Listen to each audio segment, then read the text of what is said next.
Okay, तो formation off beat इस topic पर हमारा डिस्कशन चल रहा था प्रीवियस लेक्चर में।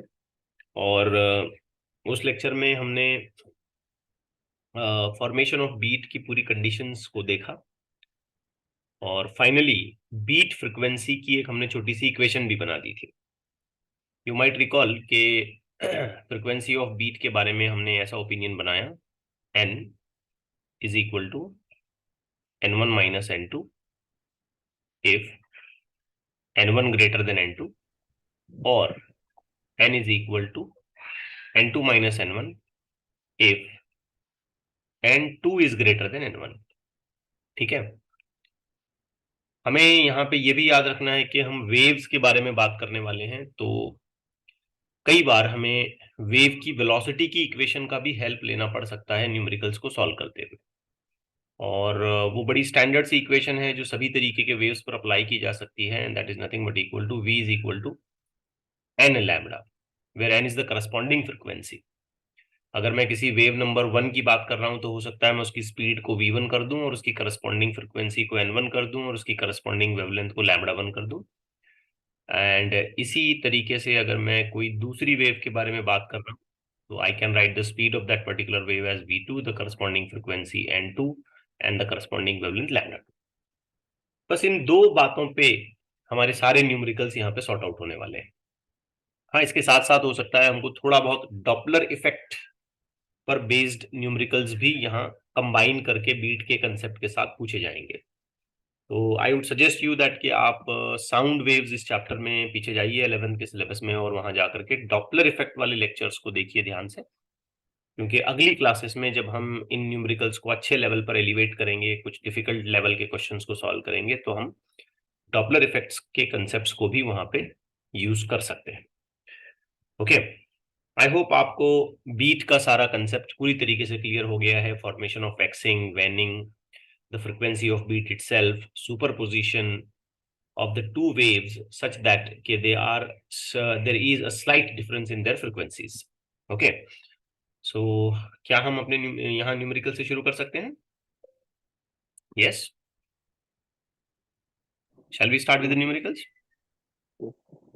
Okay, so let's continue. We'll be starting with the first one. इसमें क्वेश्चंस आज जो मैं आपको लूंगा उसके ज्यादातर क्वेश्चन जो हैं वो थियोरी पेपर के लिए हेल्पफुल होंगे, आपके बोर्ड्स की एग्जामिनेशन के लिए हेल्पफुल होंगे। और ऐसा नहीं है कि सिर्फ थियोरी के ही लिए, इस तरीके से जो रिलेटेड क्वेश्चंस हैं ये प्रीवियस नीट या जेई की एग्जामिनेशंस में भी पूछे गए हैं। But most of the question I will be discussing today will be a numerical, not an MCQ. Okay, let's go with the first question. इसमें हमें दो अलग अलग वेवलेंथ बताए गए हैं साउंड वेव्स की।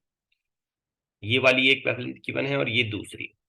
ठीक है, let me write the data here कि पहली जो वेवलेंथ है वो λ1 and that is 81 divided by 173, और दूसरी जो वेवलेंथ है that is λ2 81 divided by 170, and they both are nothing but sound waves.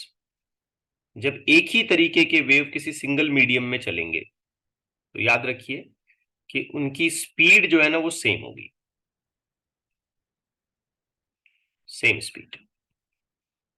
हाँ, ये जरूर हो सकता है कि they might have different frequencies, λ1 wavelength corresponding to n frequency, n1 and λ2 wavelength corresponding to n2 frequency। But फिर आप सोचेंगे सर आपने यहाँ पे स्पीड को क्यों सेम बोला? बेटा ये जो दोनों वेवलेंथ्स हैं ये किस चीज को बिलोंग कर रहे हैं? Yes, sound. अब साउंड की स्पीड किसी गिवन मीडियम में, किसी गिवन टेम्परेचर पर, किसी गिवन प्रेशर पर आप कह लें, किसी गिवन डेंसिटी के साथ आप उसे देखें, किसी गिवन फिजिकल पैरामीटर सिचुएशंस में, तो वो तो सेम होती है ना, भले उसकी वेवलेंथ अलग अलग हो जाए। ठीक है ना, करेक्ट है मेरी बात?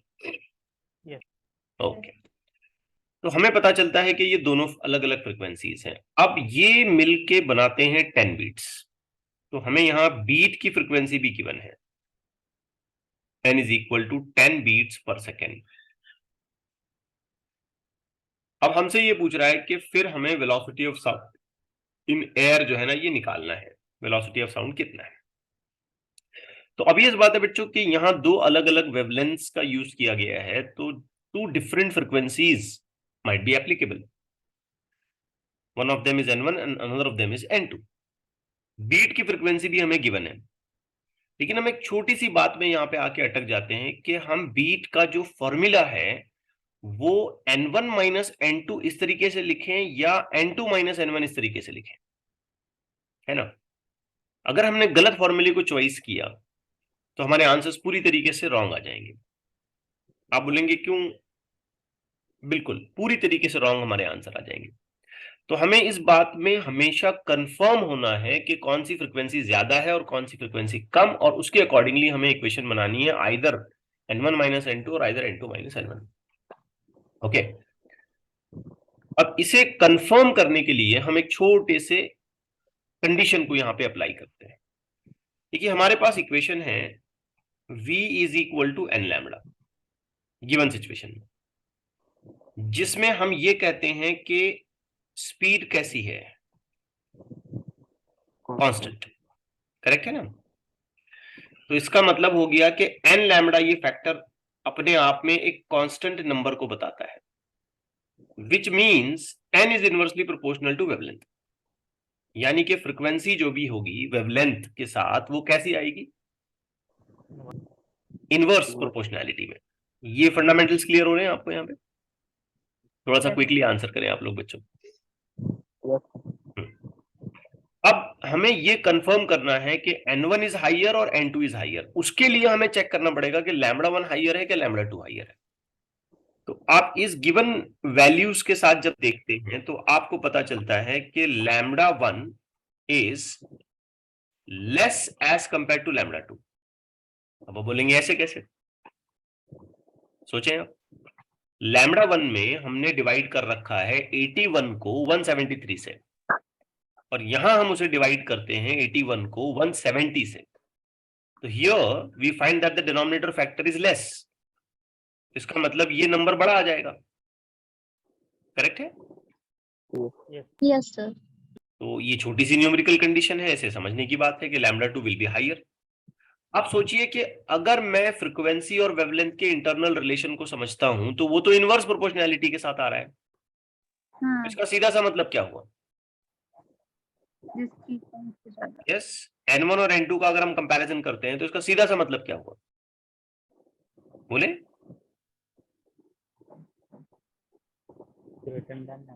हाँ, yes, very good. N1 is greater than N2, क्योंकि इनवर्स प्रोपोर्शनैलिटी है, तो जो चीज बड़ी होगी उसके कंपैरिजन में सामने वाला N1 फैक्टर छोटा हो जाएगा। ठीक है, अब इस प्रोस्पेक्टिव के साथ सोचा जाए तो हमें बीट की इक्वेशन कैसी लिखनी चाहिए? अब फाइनलाइज कर दें, आप इसे बताएं मुझे, आप बीट की इक्वेशन आप कैसे लिखोगे? N1 minus N2। Very good, N1 minus N2। तो बीट से रिलेटेड जब भी प्रॉब्लम आएगा आप सबसे पहले ये कंफर्म करेंगे कि which frequency out of the two given is higher. इसके अलावा आप आगे नहीं बढ़ेंगे, याद रखना। ठीक है, मैं बहुत स्लो ले रहा हूं ये न्यूमेरिकल, इसके बाद मैं धीरे धीरे तेज भी कर लूंगा। अब ये नंबर तो है बेटा 10, इसमें कोई दिक्कत नहीं है, लेकिन जरा सोचें कि क्या मैं N1 को लिख सकता हूं V डिवाइडेड बाय लैम्बडा 1 और उसी तरीके से मैं N2 को लिख सकता हूं V divided by lambda 2, just like from these equations. यहां तो मैंने V1 V2 कर दिया, अगर ये V1 V2 न होते हुए सेम वेलोसिटीज के बारे में बात चल रही है तो ये भी V हो जाएगा, ये भी V हो जाएगा, जस्ट लाइक इसे मैं यहाँ पे रब आउट कर देता हूं। तो आप सोचिए आप N1 को क्या लिख सकते हैं? आप N1 को लिख सकते हैं V डिवाइडेड बाय लैम्बडा 1 और N2 को आप लिख सकते हो V डिवाइडेड बाय लैम्बडा 2। तो हमने यहां लिख दिया। अब हम V इस फैक्टर को कॉमन ले लेते हैं, बस कैलकुलेशन आगे पूरा करते हैं और V को कैलकुलेट कर लेते हैं। सो this will and up by writing lambda 1 minus 1 upon lambda 2। कुछ हद तक हम इस फॉर्मूले को भी याद रखें तो अच्छा होगा, डायरेक्ट कैलकुलेशंस किया जा सकता है। So let's continue further. Lambda 1 कितना है? 81 डिवाइडेड बाय 173 माइनस लैम्बडा 2 है 81 divided by 170, that will turn out into the numerator ना। डिनोमिनेटर में हमारा 81 फैक्टर कॉमन है, ठीक है, 173 minus 170, this will become 3 divided by 81.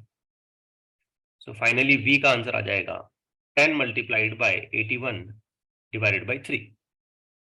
Done? Yes. Yes, sir. Yes. अब आप इसको डिवाइड करिए. 270. 800 and divided by 3 and that will turn out to be 270 meter per second. ये स्पीड है साउंड की with the given conditions of beats. आगे समझ में आपको? Yes. Yes. Yes. Okay. चलिए अब इससे कुछ कुछ मिलता जुलता प्रॉब्लम मैं आपके सामने रखता हूँ. कुछ कुछ मिलता जुलता मैं इसे पार्शियली सॉल्व करूंगा. रिमेनिंग न्यूमेरिकल कैलकुलेशंस आपको खुद करना है. सो 2 डिफरेंट साउंड वेव्स के बारे में यहाँ पे बात चल रही है जिनकी वेवलेंथ हमको गिवन है. फिर एक बार यहाँ पे हमको साउंड वेव्स के बारे में ही बताया गया है, तो इसका सीधा सा मतलब ये माना जाएगा कि स्पीड सेम है. One of the wavelength given is 87 centimetre and another wavelength given to us is 88.5 centimetre. Oh, यहाँ पे मैं कुछ करेक्शन एक्सपेक्ट करता हूँ. अच्छा, ये मीटर में है तो कोई दिक्कत नहीं है, हमारा आंसर भी मीटर में आ गया. चलिए, बहुत अच्छी बात. अब ये अगर हम साथ में प्ले करते हैं तो 10 बीट्स बनाते हैं, तो n का वैल्यू हो गया 10 बीट्स पर सेकेंड. फिर एक बार हमें निकालना है वेलोसिटी ऑफ साउंड. ऑब्वियस बात है, ये करस्पॉन्ड करेगा n1 को और ये वाली वेवलेंथ करस्पॉन्ड करेगी n2 को. हम यहां जब केयरफुली चेक करते हैं तो हमें पता चलता है कि λ1 is less as compare to λ2.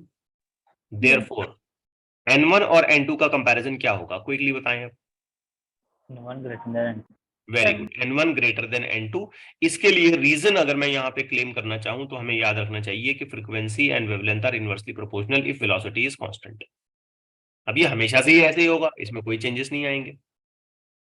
अब अपनी बात को अगर हम आगे बढ़ाते हैं तो हम लिखेंगे beat frequency n is equal to n1 minus n2 just because n1 is greater. ये यहाँ पे आ गया 10, n1 मैंने हटा दिया, v डिवाइडेड बाय λ1 माइनस यहाँ पे आ गया v डिवाइडेड बाय λ2. कैलकुलेशन को अगर हम आगे बढ़ाते हैं तो v में write 10 is equal to v in bracket 1 upon λ1 minus 1 upon λ2. So this will become 10 v in bracket 1 upon 87 minus 1 upon 88.5. Rest calculation में आपके पास छोड़ देता हूं, आप इसे निकालें. इसका आंसर आएगा सेंटीमीटर्स पर सेकंड में, क्योंकि यहाँ वेवलेंथ हमें सेंटीमीटर्स में दी गई. Done with this.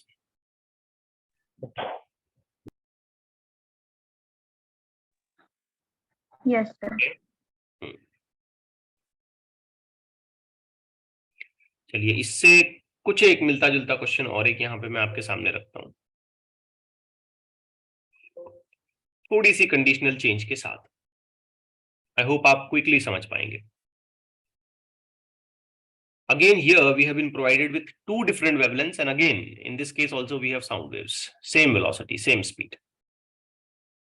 पहले वाली की वेवलेंथ कितनी बताई है? 1 metre. The another one is also 1.01 metre. अब ये कितने बीट्स बना रहे हैं, यहां थोड़ा समझना है आपको. ये कितने बीट्स बना रहे हैं बच्चों? 6. But read it very carefully. क्या ये पर सेकंड बना रहे हैं क्या पर 2 सेकंड बना रहे हैं? हाँ, लेकिन हमने तो बीट का फ्रीक्वेंसी पर सेकंड लिखना होता है. तो बीट फ्रीक्वेंसी कितना हो गया? 3. वेरी गुड, 3 बीट्स पर सेकंड. तो हमेशा याद रखिए कि जब कभी बीट से रिलेटेड प्रॉब्लम आएगा तो आपने बीट की फ्रीक्वेंसी को हमेशा पर सेकंड मेंशन करना है. डेटा हो सकता है कुछ बदल के दिया जाए आपको, जैसे यहां दिया गया पर 2 सेकंड, तो आप उसे मॉडिफाई कर लें. 1 सेकंड में 3 हो जाएगा, अगर 2 सेकंड्स में 6 है तो. फिर एक बार हमेशा की तरह हमें यहाँ पे वेलोसिटी ऑफ साउंड को फिगर आउट करना है. अब सबसे पहले हम जस्टिफाई करेंगे कि λ1 और λ2 में कौन हाइयर है? λ2. इसके हिसाब से n1 और n2 में कौन हाइयर होना चाहिए? n1. बीट की कंडीशन कैसे लिखी जाएगी? N1 minus N2. n1 minus n2. बहुत अच्छे. ये हो गया 3 equal, if I am not wrong I have to continue v by λ1 minus v by λ2. v factor मैं कॉमन ले लूंगा, bracket will be 1 upon λ1 minus 1 upon λ2, 1 by actually, and then if I just continue with the calculation, I will be getting V, then in bracket 1/1 minus 1/1.01. ठीक. So a little calculation. 3 1.01 minus 1 divided by 1 into 1.01. Rest is with you. Calculate करें, answer निकालें metre पर second. I hope आप कर सकते हैं. अब इस प्रॉब्लम में सिर्फ एक ही बात मुझे एडिशनली सिखानी थी कि बीट की फ्रीक्वेंसी हमें हमेशा पर सेकंड की कंडीशन में लेनी है. अगर डेटा हमें बदल के दिया जाता है तो we should be capable of modifying it with a number per second. Are things clear? Yes, sir. Yes, sir. चलिए अब एक और बढ़िया क्वेश्चन की तरफ हम लोग आते हैं. बहुत अच्छा क्वेश्चन है. अब यहाँ पे आपको थोड़ा सा दिमाग चलाना पड़ेगा. बहुत ही अच्छा क्वेश्चन है. Question 3. A tuning fork A produces 3 beats per second with another tuning fork B of frequency 512 Hz. बहुत ध्यान से करना. अच्छा क्वेश्चन, इंपॉर्टेंट क्वेश्चन है. तो हमारे पास दो अलग अलग ट्यूनिंग फॉर्क है. आपको क्लास 10th में या इवन क्लास 11th में भी शायद लेबोरेटरी में जब ले जाया गया होगा तो आपने ट्यूनिंग फॉर्क देखा होगा. वो कुछ इस तरीके से दिखता है. उसके प्रॉन्ग्स होते हैं और एक हैंडल होता है और हम उसे वाइब्रेट करते हैं, हैमर करते हैं, उसको हिट करते हैं और उसके प्रॉन्ग्स ये जो प्रॉन्ग्स हैं उसके ये ऐसे ऐसे वाइब्रेट करते हैं और फिर इसमें से एक पर्टिकुलर फ्रिक्वेंसी का साउंड निकलता है. कुछ है आइडिया इसके बारे में आपको? Yes, sir. Yes, sir. चलिए, तो हमारे पास दो अलग अलग ट्यूनिंग फॉर्क्स हैं. मान लेते हैं ये A है और इसी तरीके का लेट्स से कि हमारे पास एक दूसरा वाला ट्यूनिंग फॉर्क है B. अब फ्रीक्वेंसी ऑफ B जो है ना वो हमें बताई गई है. B की फ्रीक्वेंसी हमें गिवन है 512 हर्ट्ज. ठीक है. अब ये कह रहा है कि अगर हमने A और B को साथ में प्ले किया तो हमें कितने बीट्स पॉसिबली सुनाई दे सकते हैं. कितने बीट सुनाई दे सकते हैं? जैसा आंसर 3. तो इसका मतलब क्या है? इसका मतलब क्या है? जरा इस बात पे फोकस करें बच्चों. इसका मतलब ये है कि ए ट्यूनिंग फॉर्क की पॉसिबल फ्रीक्वेंसीज हो सकती हैं 509 हर्ट्ज या 515 हर्ट्ज. जरा सोचिए, जो मैंने लिखा है इस बात को समझिए. Yes. क्योंकि बीट्स असल में दो फ्रीक्वेंसीज का डिफरेंस होता है. बीट की फ्रीक्वेंसी मतलब दो कंबाइनिंग फ्रीक्वेंसीज का डिफरेंस. तो अगर फ्रीक्वेंसी बी 512 है और ए और बी को साथ में प्ले करने पर 3 बीट्स आते हैं तो इसका मतलब कि ए की दो पॉसिबल वैल्यूज हो सकती हैं. 509 भी हो सकती हैं या फिर 515 भी हो सकती है. यहां ये बात मीनिंगफुल होती है कि मैं n1 माइनस n2 करता हूं या n2 माइनस n1 करता हूं. आ रहा है समझ में? Yes, sir. तो याद रखिए, जब हमने इन दोनों को साथ में प्ले किया तो हमको मिले 3 बीट्स पर सेकेंड. आगे बढ़ने से पहले मैं फिर ये सवाल आपसे करता हूं, क्या ये फैक्टर आपको समझ आया कि ये दो अलग अलग पॉसिबिलिटीज मैंने किस बिना पे बताए? डिफरेंस. हो सकता है कुछ बच्चों को अभी भी हमारे क्लिक ना हुआ हो.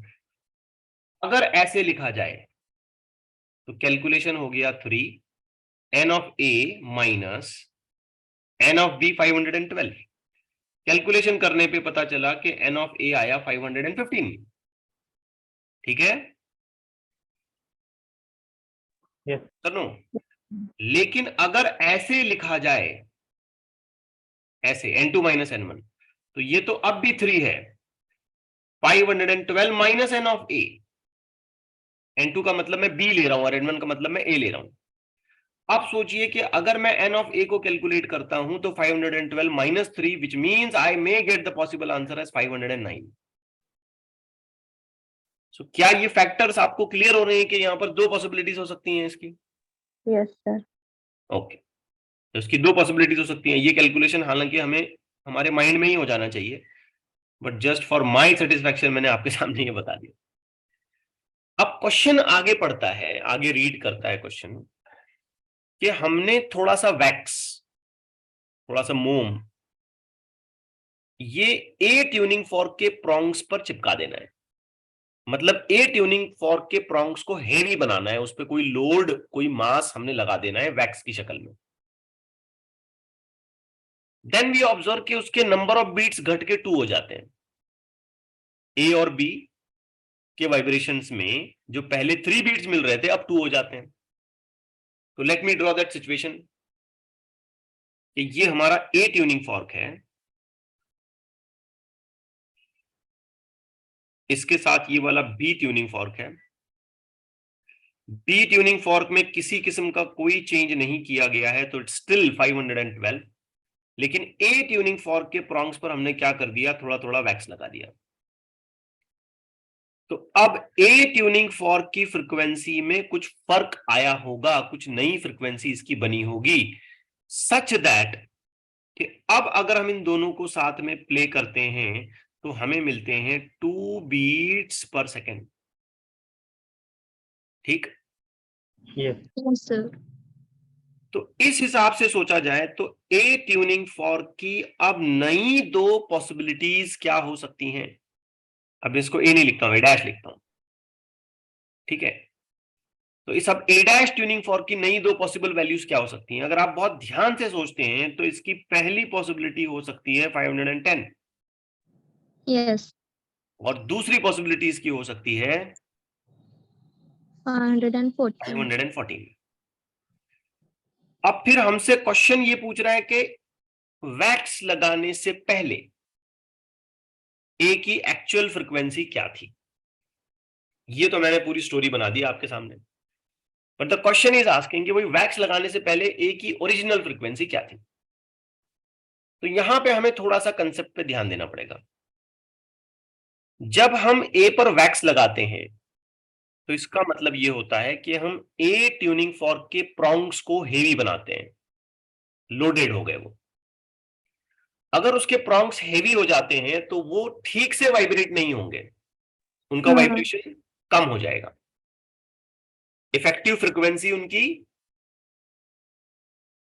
बोले कम होगी, डिक्रीज होगी। बस इस एक सेंटेंस से हमको अब चेक करना है कि ए की ओरिजिनल फ्रीक्वेंसी क्या थी। तो वैक्स लगाने के बाद फ्रीक्वेंसी डिक्रीज होना चाहिए, ठीक है। yes, let me write this statement here. Due to applying wax,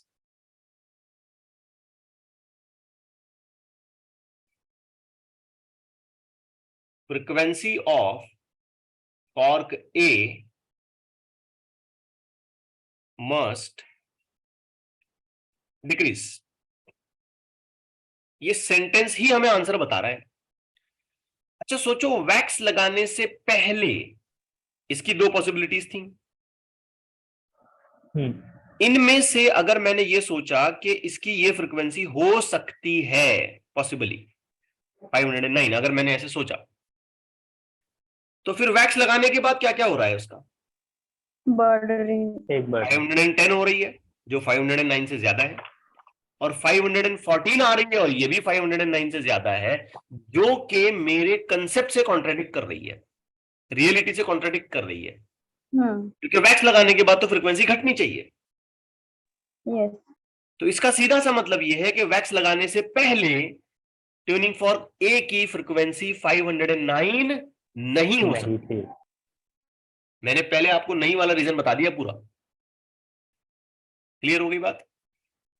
yes, now if we start thinking कि वैक्स लगाने से पहले हो सकता है कि इसकी फ्रीक्वेंसी 515 रही हो, तो फिर मैं मेरे कंसेप्ट पर अप्लाई करके इसको चेक करूंगा चेक पॉइंट से। तो अगर मैं वैक्स नहीं लगाता हूं और ये मान के चलता हूं कि वैक्स लगाने से पहले इसकी फ्रीक्वेंसी 515 थी, तो उस हिसाब से सोचा जाए तो वैक्स लगाने के बाद ये भी डिक्रीज सजेस्ट करता है और ये भी डिक्रीज सजेस्ट करता है। तो इसका इंडिकेशन किस तरफ जा रहा है, क्या इंडिकेट कर रहा है, ये फ्रीक्वेंसी वैक्स लगाने से पहले कितनी रही होगी? 515. 515 रही होगी। बस यही हमारा आंसर है। ठीक है, तो ओरिजिनल फ्रीक्वेंसी ऑफ फॉर्क ए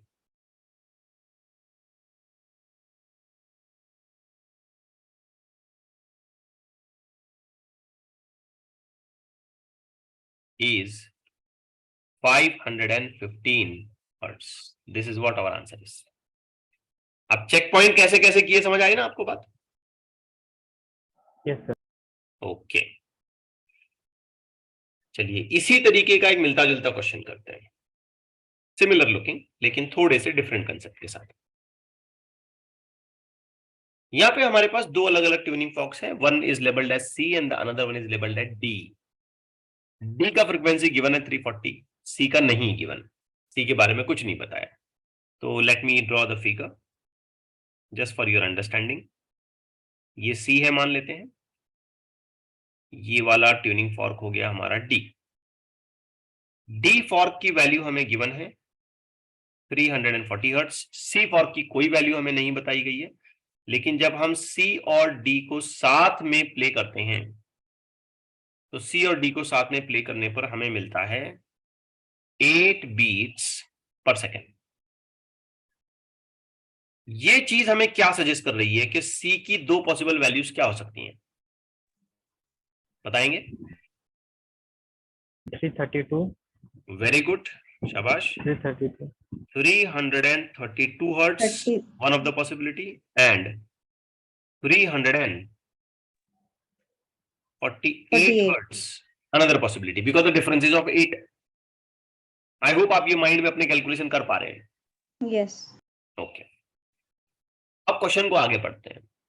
यहां पे हमने क्या किया कि सी ट्यूनिंग फॉर्क के प्रॉन्ग्स को फाइल किया। फाइल करना मतलब आप पॉलिश पेपर से उसको घसें, पतला बना दें, ठीक है, थिन बना दें। इस वाले प्रॉब्लम में हमने इस पे लोड लगाया था, वैक्स छोड़ के, वैक्स स्टिक करके। यहां पे हम क्या कर रहे हैं कि इसके प्रॉन्ग्स को थिन कर रहे हैं, पतला बना रहे हैं, उसको घस रहे हैं, उसको पॉलिश पेपर से घस रहे हैं और उसको थिन कर रहे हैं। ठीक है, तो फिर हमें यह बताया जाता है कि बीट की फ्रीक्वेंसी अब भी घट गई है और वो फिर 4 हर्ट्ज हो गई है। फिर हमें ओरिजिनल फ्रीक्वेंसी निकालनी है। तो चलिए कैलकुलेशन को आगे बढ़ाते हैं। ये फिर सी फॉर्क हो गया, लेकिन इस बार अब ये सी नहीं रहा, हम कहेंगे सी डैश। डी फॉर्क में किसी किस्म का कोई चेंज नहीं है, it is still with the same number 340 hertz. इस बार फाइल करने के बाद जब इनको साथ में प्ले किया जाता है तो ये प्रोड्यूस करते हैं 4 beats per second. According to this situation इसकी दो पॉसिबल फ्रीक्वेंसीज क्या हो सकती हैं? 336. वेरी गुड, पहली पॉसिबिलिटी हो गई है 336 हर्ट्ज, दूसरी पॉसिबिलिटी होती है 344 हर्ट्ज। बट एक बात याद रखिए कि यहां पे हमने फॉर्क सी के प्रॉन्ग्स को थिन किया है, पतला बनाया है। तो फिर उसे थिन करने से, फाइलिंग करने से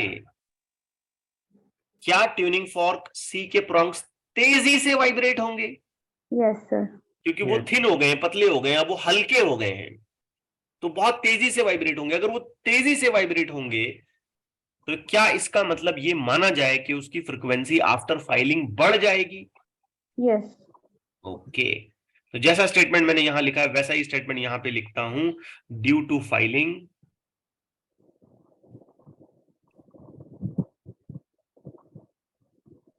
frequency of fork C will increase। अब मुझे रिजल्ट सर्च करना है कि फाइलिंग करने से पहले सी की हालत क्या थी और फाइलिंग करने से बाद में सी की हालत क्या है। तो बच्चों अगर मैं ये मान के चलूं कि फाइलिंग करने से पहले सी की फ्रीक्वेंसी 348 थी, इमेजिन करते हैं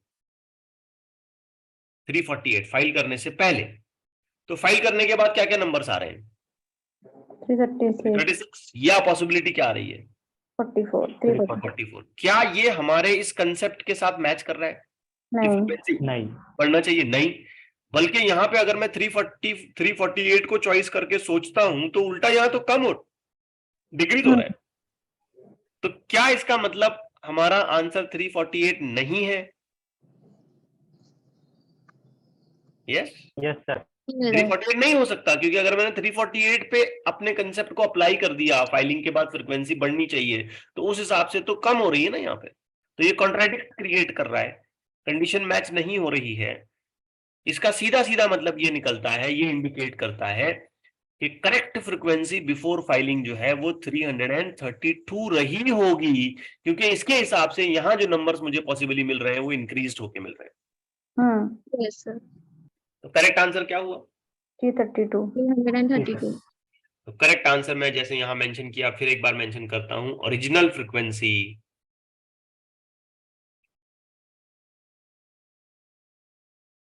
of fork C is 332 hertz. आ गया समझ में? इसमें और बहुत सारी वैरायटी ऑफ Yes. क्वेश्चन मैं आपके सामने रखूंगा, ये जस्ट एक शुरुआत के तौर पे आ रहा है। So try to understand each and every question in a very very correct way. आइए अब एक और देखते हैं, question 5।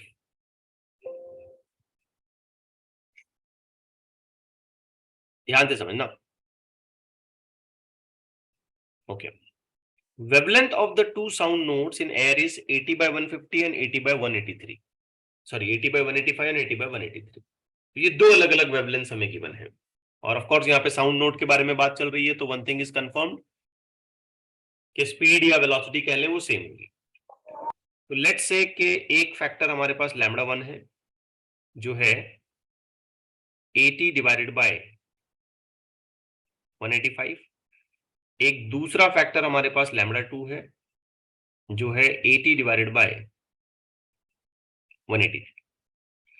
Each note produce 4 beats per second with third note।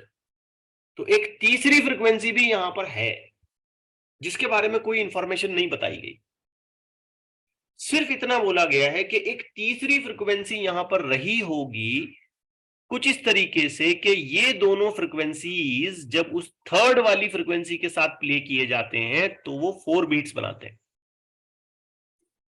तो हो सकता है कि लैम्डा 1 के लिए करस्पॉन्डिंग एक फ्रीक्वेंसी n1 रही होगी, लैम्डा 2 के लिए करस्पॉन्डिंग फ्रीक्वेंसी n2 रही होगी, और बीच में एक तीसरी फ्रीक्वेंसी भी यहां इन्वॉल्व है n3। ठीक है? Yes. हाँ, अब फिर इसने आगे दो क्वेश्चन पूछा है कि वेलोसिटी ऑफ साउंड निकाले, एक तो पहला पार्ट, और दूसरा पार्ट वो थर्ड फ्रीक्वेंसी कौन सी है वो भी निकालना है। अब एक बात यहां सोचने की है कि ये जो थर्ड फ्रीक्वेंसी है क्या ये n2 से बड़ी होगी या n2 से छोटी होगी, या n1 से बड़ी होगी या n1 से छोटी होगी, या n1 और n2 के दरमियान की होगी? ये सोचने वाली बात है, क्योंकि हमें कोई आइडिया नहीं है। सिर्फ उसने इतना बोला कि भाई n1 और n3 प्ले करूंगा तो 4 बीट्स आएंगे, और n2 और n3 प्ले करूंगा तो भी 4 बीट्स आएंगे। Each note produces 4 beats with the third. अब गिवन डेटा को जब मैं चेक करता हूं बच्चों, तो इसमें सबसे पहले मुझे ये जस्टिफिकेशन मिलता है कि लैम्डा 1 और लैम्डा 2 में लैम्डा 2 हाइयर है। डेटा देख के समझ आ जाती है बात। Yes sir 80 by 185, 80 by 183, denominator कम है। क्विकली बता दें कि n1 और n2 में कौन बड़ा कौन छोटा? वन बड़ा n1 ग्रेटर है। ठीक है? अब मेरा एक सवाल है आपसे कि अगर n1 बड़ा है और कंपैरेटिवली n2 छोटा है तो ये n3 क्या होना चाहिए? क्या n2 से भी छोटा हो जाना चाहिए या n1 से भी बड़ा होना चाहिए? इसे ये सोचने वाली बात है। तो मैं इसे कैसे कंफर्म करूं कि n3 कहां आ रहा है, कौन सी रेंज में आ रहा है? क्या n3 is greater than n1 और n3 is less than n2 और N3 is in between N1 and N2. How do I confirm it? तो इसको कंफर्म करने का बिल्कुल आसान सा तरीका यही इस क्वेश्चन के स्टेटमेंट में ही छुपा हुआ है. Each node produces 4 bits. मतलब N1 N3 भी 4 बीट बनाते हैं और N2 N3 भी 4 बीट बनाते हैं. अब मैं एक एग्जांपल के जरिए आपको समझाता हूं. जस्ट लाइक एक एग्जांपल. मान लेते हैं कि N1 का वैल्यू जो है ना वो 100 है. ये ओरिजिनल वैल्यूज नहीं है, मैं सिर्फ एग्जांपल ले रहा हूं. N2 का वैल्यू फॉर एग्जांपल 100 एंड नहीं, N1 हमने बड़ा बनाया ना, तो N2 का value for example let's say 92 hertz है. जस्ट मैं एक एग्जांपल ले रहा हूं. अब मुझे N3 चॉइस करना है कुछ इस तरीके से कि N1 के साथ प्ले करने पे भी 4 बीट्स आएंगे और N2 के साथ प्ले करने पे भी 4 बीट्स आएंगे. तो मैंने सोचा कि क्यों ना मैं N3 की वैल्यू 104 कर दूं. चलो अगर मैंने उसे 104 किया तो N1 और N3 कितने बीट्स हो रहे हैं बच्चों? N1 N3 कितने बीट्स हो रहे हैं? 4 हो रहे हैं. चलो आई एम हैप्पी. लेकिन क्या N2 और N3 4 बीट्स बना रहे हैं? नहीं बना रहे हैं. वो तो कितने बना रहे हैं? इधर का 8 और इधर के 4, ऐसे मिला के तो 12 है.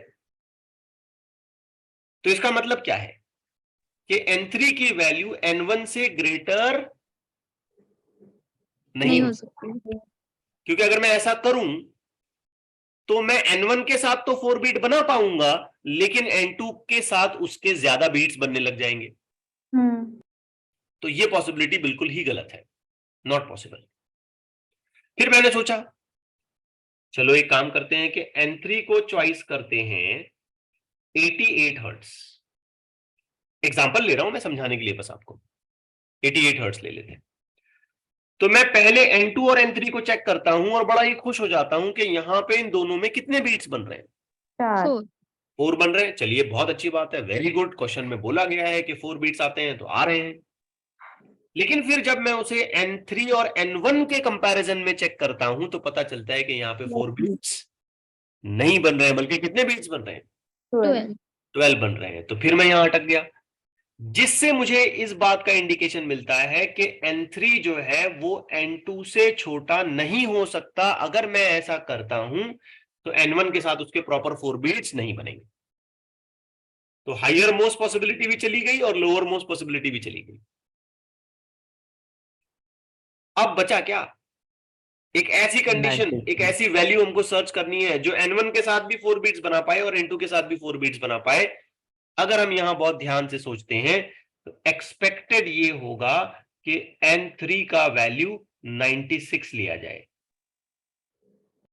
अब सोच के देखिए, अगर मैंने N3 को 96 लिया तो N1 N3 कितने बीट्स बनने लगे? 4. और N2 N3 कितने बीट्स बनने लगे? 4. क्लियर कट एविडेंस हमें मिल गया कि N3 का जो भी पॉसिबल वैल्यू आफ्टर कैलकुलेशन आएगा वो N1 और N2 के मिडिल में आना चाहिए. करेक्ट है बात? Yes sir. तो क्या हम इस बात को अब ऐसे कंफर्म करें? N1 greater, N3 greater N2 से. सोच समझ के देखें आप. अब इन्हीं नंबर्स के हिसाब से सोचें आप. Yes. ठीक है. तो ये एनालिसिस करना या इस बात को जल्दी से समझना हमें आना चाहिए. अब यहां पे हम चूंकि पहली बार इन चीजों को पढ़ रहे हैं, लर्न कर रहे हैं, तो इसलिए मैं इसको एक्सप्लेन करते जा रहा हूं. बट एग्जामिनेशन में ये आपको फौरन क्लिक होना चाहिए कि ये अननोन फ्रीक्वेंसी जो है इन दोनों के बीच में होनी चाहिए. अब एक और बड़ी मजेदार बात है बच्चों. अगर N1 N3 4 बीट बना रहे हैं, N2 N3 भी 4 बीट बना रहे हैं, तो N1 N2 कितने बना रहे हैं?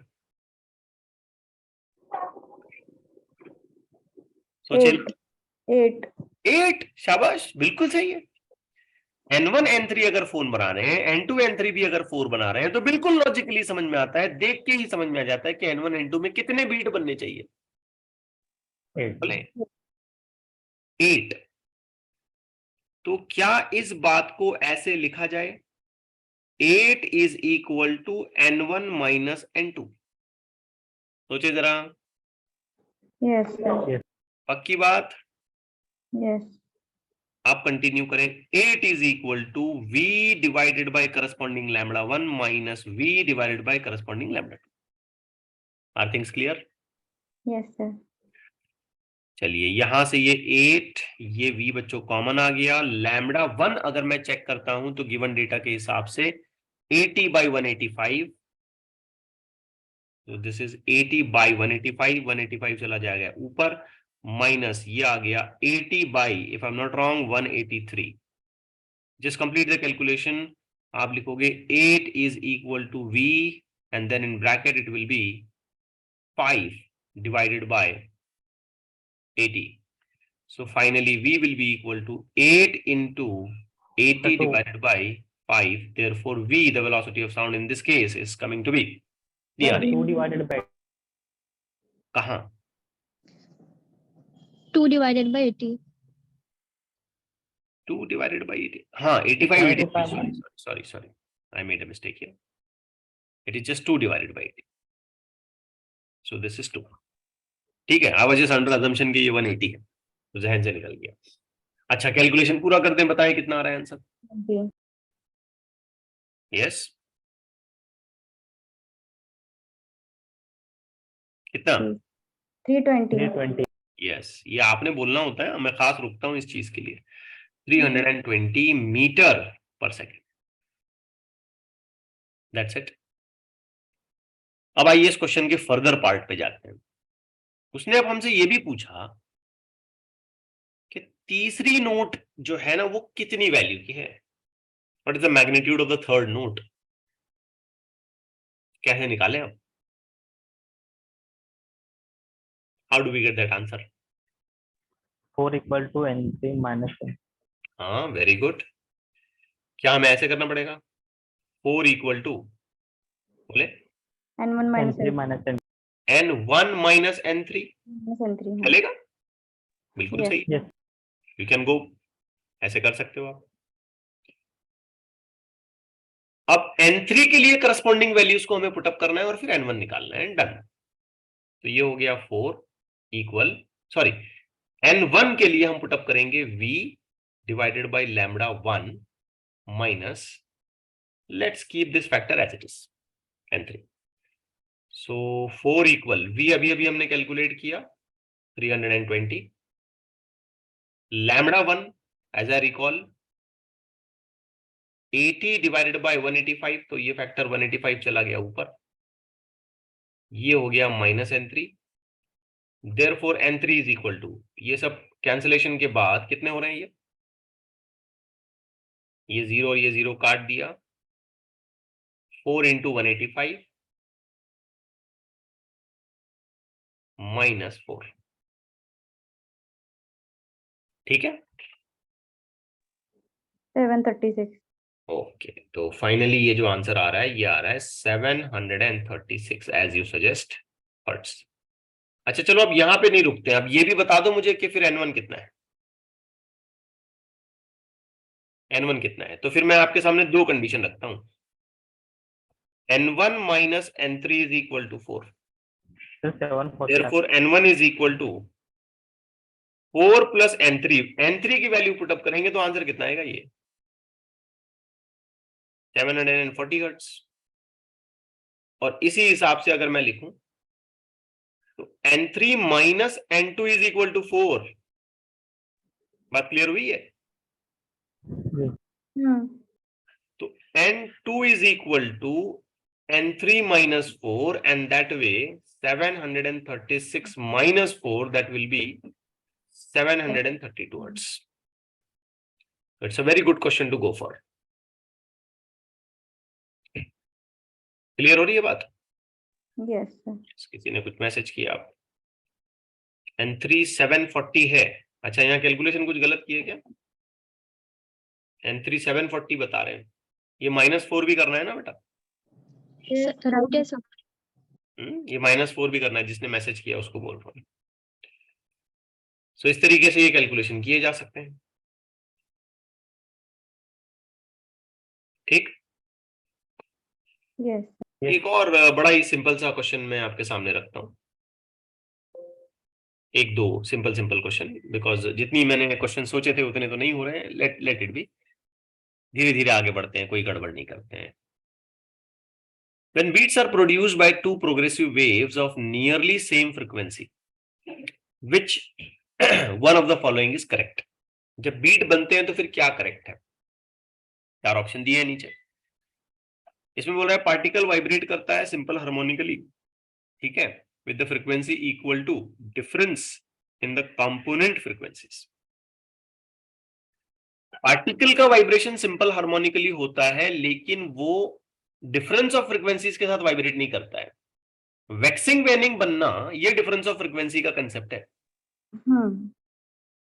ठीक है ना। पार्टिकल की अपनी जो वाइब्रेटिंग कंडीशन होती है ना, उसके लिए याद करो, हमने डिराइव किया था n1 plus n2 divided by 2। Yes sir. तो डिफरेंस पे नहीं था, वो एवरेज पे था, तो ये तो गलत स्टेटमेंट है। Amplitude of vibration at any point changes simple harmonically, yes, amplitude change होता है, वैक्सिंग एम्पलीट्यूड बढ़ गया, वैनिंग एम्पलीट्यूड कम हो गया। अब ये बढ़ना घटना किस हिसाब से हो रहा है? With a frequency equal to what? Difference. ये बात बिल्कुल सही है कि जो वैक्सिंग वैनिंग बनेंगे वो डिफरेंस फ्रीक्वेंसी के हिसाब से बनेंगे, ना कि पार्टिकल का वाइब्रेशन। पार्टिकल का वाइब्रेशन अपनी ओरिजिनल फ्रीक्वेंसी के हिसाब से जो एवरेज वैल्यू निकलेगा उसके हिसाब से होगा, डिफरेंस वहां पे नहीं आएगा। तो स्टेटमेंट बी करेक्ट है। Frequency of beat depends on the position where the observer no. आप कहीं भी बैठे, किसी भी पोजीशन पे बैठे, कुछ भी करें आप, कान पे आपके जो आवाज पड़ रही होगी वो तो टाइम के साथ चेंज हो रही है, पोजीशन से थोड़ी चेंज हो रही है। Frequency of beat changes as time progresses, नहीं, फ्रीक्वेंसी ऑफ बीट कांस्टेंट मानी जाएगी। जो भी दो वेव्स कंबाइन हो रहे हैं, जब तक उन वेव्स की फ्रीक्वेंसी सेम है तब तक बीट्स की फ्रीक्वेंसी भी सेम है। Getting it right? Yes sir. आइए एक और लास्ट क्वेश्चन करते हैं आज के लिए, फिर इंशाल्लाह अगली क्लास में बचे हुए क्वेश्चंस करेंगे। मैं समझ रहा हूं कि मैंने कुछ आपको 27, 28 कुछ क्वेश्चन दे रखे हैं, तो अकॉर्डिंगली कर लेते हैं। स्लो ही चलेंगे हम, धीरे धीरे करेंगे, कोई गड़बड़ नहीं करेंगे, इत्मीनान से चीजों को समझते हुए आगे बढ़ेंगे।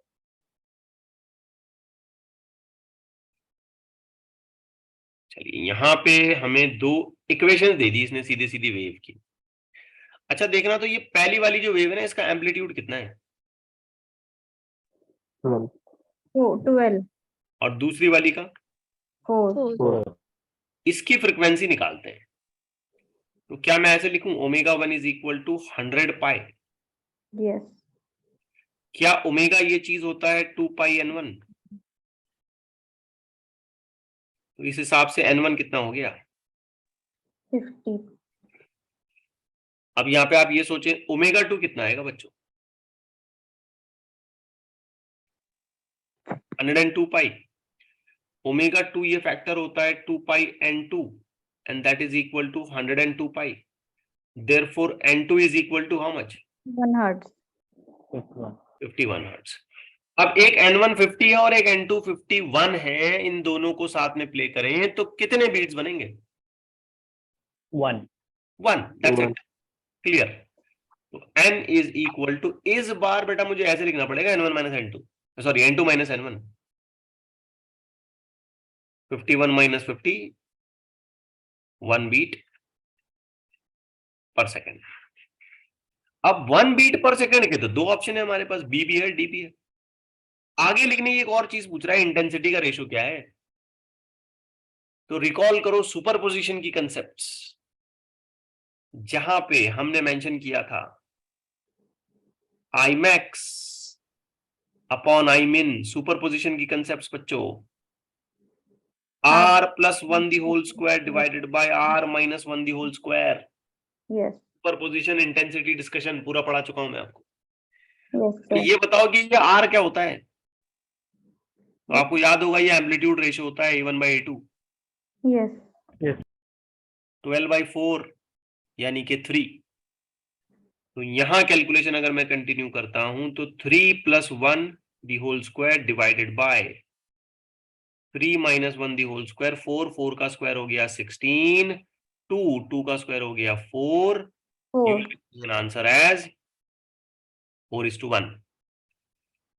तो आपके आंसर इन डेटा के हिसाब से चॉइस होनी चाहिए कि बीट 1 बननी चाहिए और इंटेंसिटी रेशियो होना चाहिए 4:1 and by that way option D is correct.